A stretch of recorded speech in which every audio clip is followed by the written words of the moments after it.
Hi, this is Steph with Belladonna Dyes, and today's project is going to be a Sinew Scrunch twofer.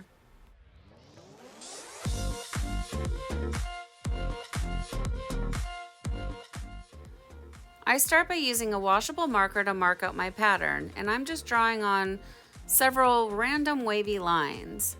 For this project, I'm going to be using my Sinew Polar and Matching Caddy set that I got from Etsy, and the shop name is Shop Boredom with Jen. And I have a link down below in the description box that'll take you right over to Etsy so you can get yourself one. The tool is amazing, complete game changer. So now for the pleating, I wouldn't really call this pleating because I'm just sort of like pleating and scrunching at the same time. I want it to stay as flat as possible, and I want the pleats to be somewhat similar in height, but by no means perfect. So while I'm doing that, I'm going along that line, and I want that line to be nice and straight. And then when I open it up, it'll be the wavy line that I drew on. So sinew is a wax covered string, and its job is to resist the dye. And so wherever I place the sinew, hopefully I'm going to have a white line. So I wrap it around 2 or 3 times, and I pull it tight where I can feel it catch on itself. And then I wrap it around 2 or 3 or 4 more times, and I pull it even tighter. Like I said, that's going to create the white lines in the project, hopefully.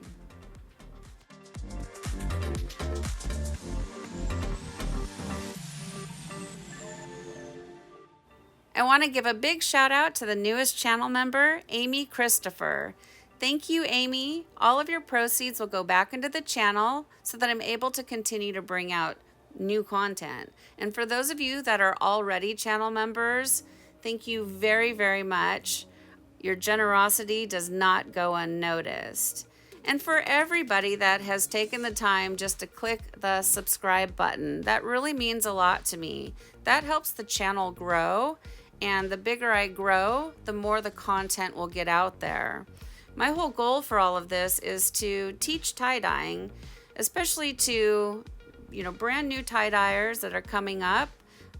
Summer is coming, and there will be a lot of new tie-dyers hitting the scene, and so I want to make sure that everybody has the opportunity to learn. For those of you that already know how to tie-dye, I'm just hoping to inspire you with color combinations, some different patterns.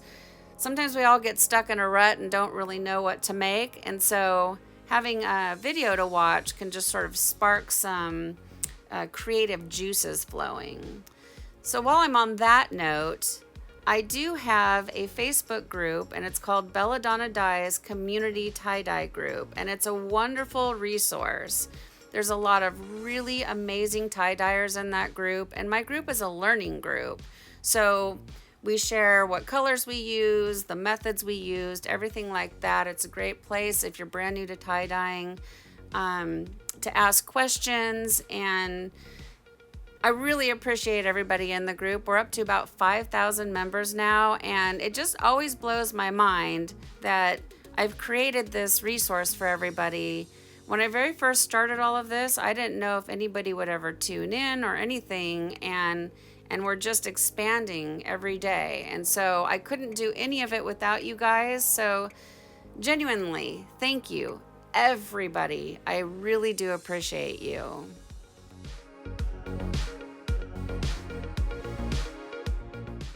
I realize that I have a lot of this sped way up, and if you're brand new to tie-dyeing, it might be kind of hard to follow along. I do have previous tutorials where I've done this pattern at more of a real-time speed, so I recommend that you go check that out. For the rest of you that have already seen those or already know how to tie-dye, I didn't want to make you suffer through watching me tie all of it up. Now, once I get through all of the sinew wraps, I'm going to secure the rest of it by using my tiny baby hair rubber bands.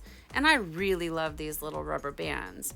I do have a link down below in the description box for them, along with everything else that I use for tie-dye.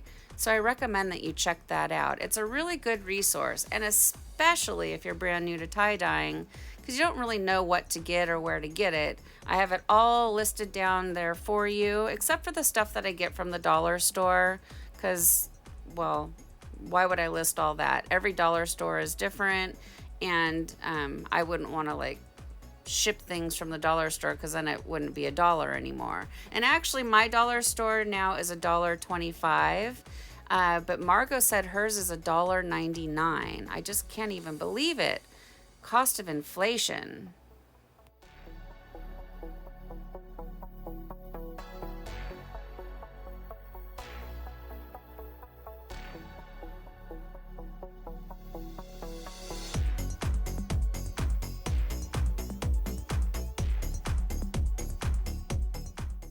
Now it's time for the fun part and my favorite part. We get to play with the dye.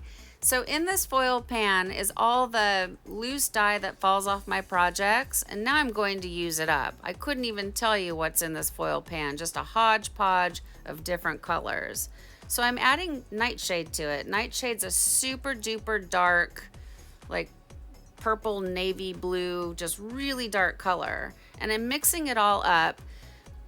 Not that I'm going to achieve black, but I want it to be kind of like a black back on the project.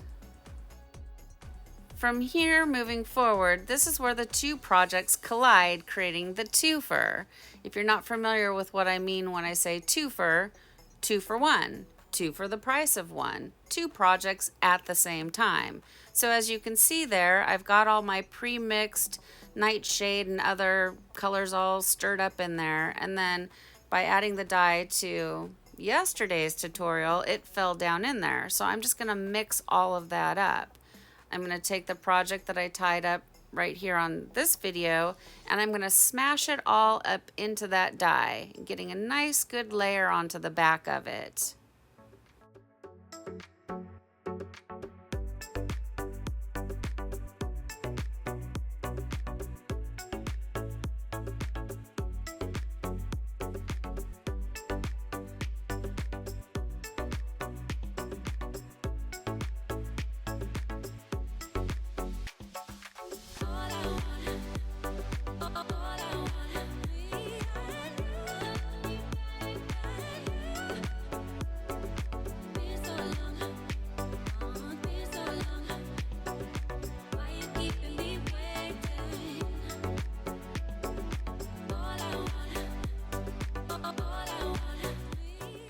That has a really nice generous layer on it, and there's still a lot of dye that I can use for another project. So I'm going to move it into its own foil tray. So what I did is I filled up a little bit of ice down at the bottom, and it looks like I may have sprinkled a little bit more of the Nightshade on the ice. And I'm going to just place the project down into that layer of ice. And what I'm hoping is going to happen as that ice is melting, it's going to dissolve the dye that's smashed onto the bottom of it, and it's going to create a nice dark back. That's my hopes. Now for the top portion, I'm going to help it along a little bit, so I'm adding raspberry to the sinew lines.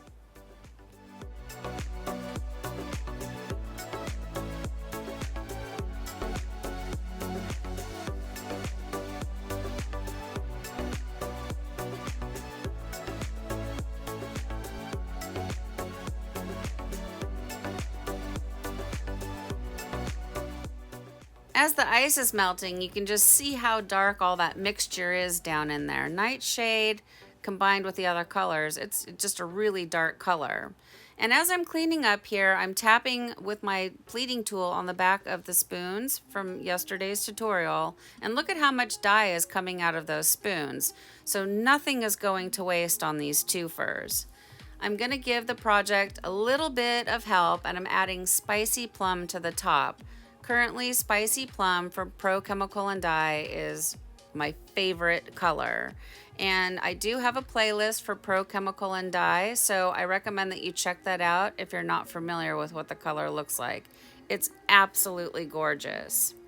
I give the project a quick little sprinkle of soda ash for good measure, and then I add just a little bit of ice over the top of it because, again, the two projects are going to collide. Yesterday's tutorial is going to go on top of this project, and as that project's ice melts and all the dye, it's going to drip down onto today's project. So this is like yesterday is part 1 and today is part 2.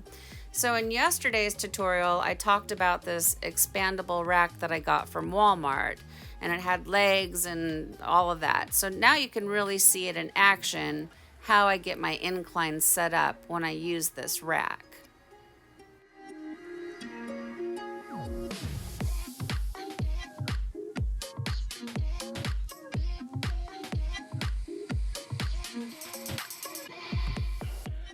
Even though I showed all of this in yesterday's tutorial, I'm just showing it again just so you can see how the two projects are going to work together. So what I'm going to do is I'm going to take this into the house where it's warm. It's recommended that you let your projects batch at 70 degrees or higher for at least 24 hours, and I let the project batch for the full 48 hours. Now look at that muck water. It sure is dark and scary, but trust the muck. And yeah, that right there is a blooper, and I decided to leave it in because I thought maybe some of you might get a kick out of it. You know, welcome to my world.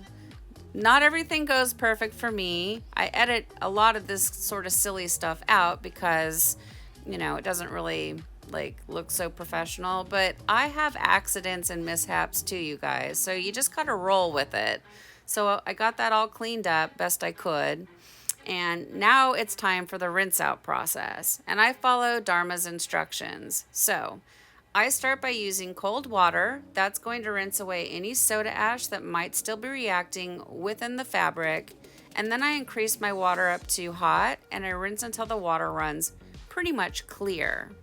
From here, I take it to the washing machine, and I like to do hot water cycles using Kirillon.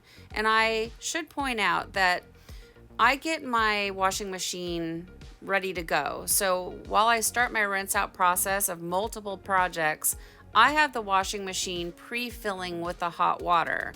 That way, after I rinse this project, it's not going to go sit on top of the other projects. It's going to sit inside the hot water in the washing machine. So I do a couple hot water cycles with the Kirillon, and then I like to do a final hot water cycle using Millsoft, and Millsoft is a professional fabric softener. And you will find the links for both of these down below in the description box. Then I'll put the project in the dryer and I'll iron it, and we'll come back and we'll see the results.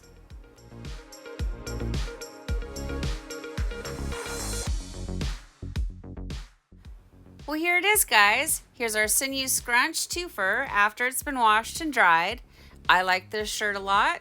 I was expecting a lot more bright colors on it with more of like the dark back, but this is what it ended up being. So I'm not mad at it. I'm totally happy with it. I really like these patterns. It's kind of like a geode, but it's not a geode at all. It just has the cool white lines running through the project for interest, and then some color. So you can see how dark that Nightshade mixture is. It didn't do that black back quite like I had anticipated, but it's okay. And I'm really surprised at how much Spicy Plum didn't really show up, or the raspberry. So that mixture on the back, like where I placed it down on the ice, could just be really overpowering it. I do see the Spicy Plum because Spicy Plum is magenta and green. So I see the magenta and green. And then raspberry, and I wasn't thinking at the time, raspberry is magenta and turquoise. So I basically put very similar colors on this, but that's okay. All of the deep yellow from the project up on top just got swallowed into the darkness. It's not showing up at all. So, you know, it's a twofer. It's meant to be a freebie. It's meant to take up a little bit of space. You can do two projects at the same time and, you know, achieve cool results. I think the shirt turned out really cool. I would totally wear it if it was in my size. So overall, I'm really pleased with the way it turned out. I do like to do this pattern for twofers because they're really simple. They're not intricate. They don't take a lot of time to make up. You can toss it down underneath your project. You could even put a couple down underneath there, and you know, you achieve a really cool looking shirt. So when you make yours, you can do different colors. You can do whatever you want on yours. It's like a Christmas present because you don't really know what you're going to get. You know, these close-up shots, I think it's beautiful. That greenish turquoise color with the lavender is really beautiful to me. And that dark, muddy nightshade mixture, it's pretty to me. So overall, I'm really happy with the way the shirt turned out. So how many of you guys are making twofers? Leave me some comments down below. Thank you so much for watching. Please subscribe to my channel, leave a thumbs up, and click the bell and set it to all. That way you get notified of future uploads. And remember, have fun tie-dyeing.